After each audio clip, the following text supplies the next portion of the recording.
Le numéro de Noël de cette chronique ne peut pas être entièrement comme les autres, ne serait-ce que par le décor, mais vous allez voir que même dans la convention, dans le décor obligatoire, il s'est glissé quelque chose dont la signification mérite non seulement une explication, mais presque un débat. Oui, quelque chose de rouge et d'incongru, un présent un peu singulier au pied du sapin, une bête à bon Dieu, grande comme une boîte à chaussures. Mais je ne peux pas vous en dire plus pour l'instant, je veux dire pas ici, ce qui prouve que ça a un rapport avec une poignée de problèmes du jour, avec tous en vérité, mais avant de vous dire pourquoi et de vous révéler la raison de la présence de cet insecte ici, je vous plante le décor de nos bavardages de la semaine. J'avais déployé dans ma cuisine, avec un peu de dérision, non un sapin majestueux, mais un truc de 20 cm en papier avec des bougies LED éclairées par une pile, le tout fabriqué en Chine et vendu 6,50 €. C'était histoire de marquer le coup avec mes amis dans la dérision à l'égard du système marchand où Noël est devenu un Halloween ou une Saint-Valentin comme les autres.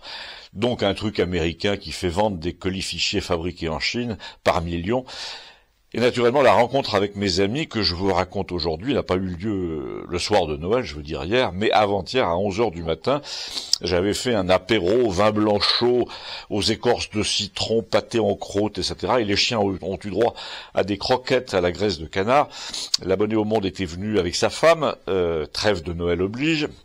Francesca a reçu de ma part un cadeau longtemps promis, les 20 épisodes de la série The Young Pope avec Jude Law, et voilà qui me servira d'introduction car nous avons parlé du pape, elle pour blâmer le pape actuel pour toutes les raisons que l'on devine, inféodé aux puissances terrestres, relayant tous les mots d'ordre de la machine mondialiste dont il fait visiblement partie, réchauffement, consignes sanitaires dégradantes, discrimination sociale institutionnelle qui se répand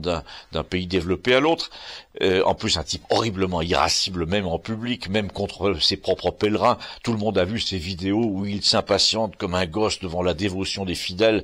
J'y reviens pas, enfin pas tout de suite. De mon côté, j'ai parlé du pape pour vanter les mérites de cette série vidéo The Young Pope, donc qui date de 10 ans, que j'ai trouvé bouleversante, que j'ai acheté plusieurs fois pour l'offrir sous forme de série DVD dans un coffret pour 20 €. Pourquoi cette série est-elle à recommander et à offrir à ce point-là? Eh bien parce que c'est d'abord un formidable film au goût italien dans l'esprit des Visconti, Comencini et Torrescola.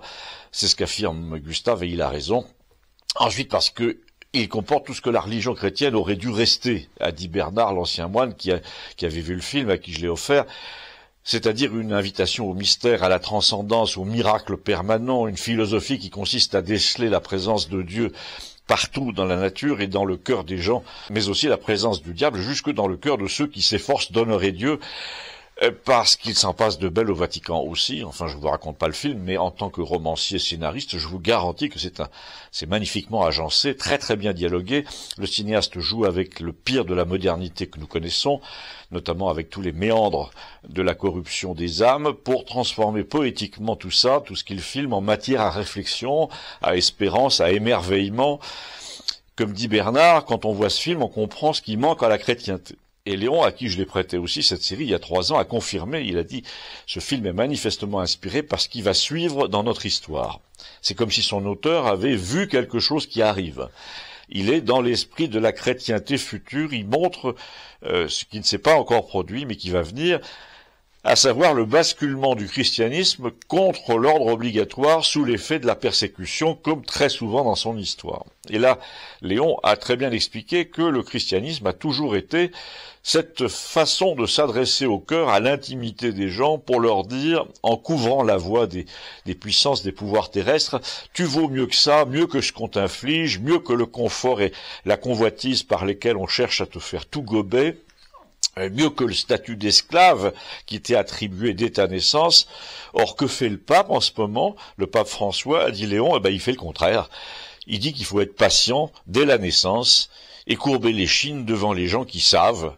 et ne pas croire qu'il convient d'interroger sa conscience et son instinct à tout propos, à chaque minute, car on ne connaît pas tous les aspects d'un problème.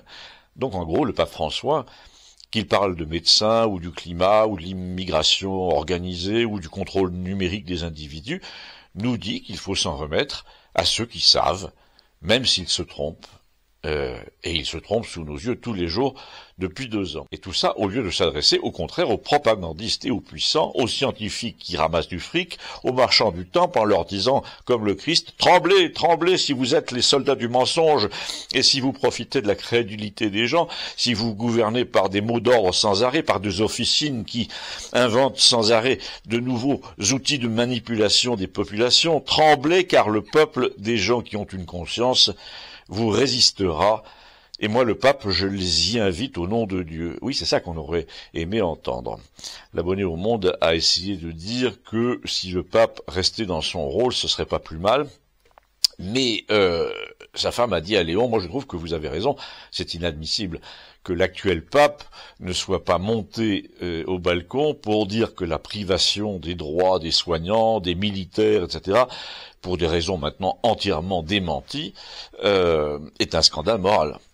Bon, alors là, nous étions en plein dans le sujet du jour, évidemment, et déjà dans l'esprit de Noël de la rédemption, mais aussi dans l'analyse du type de système social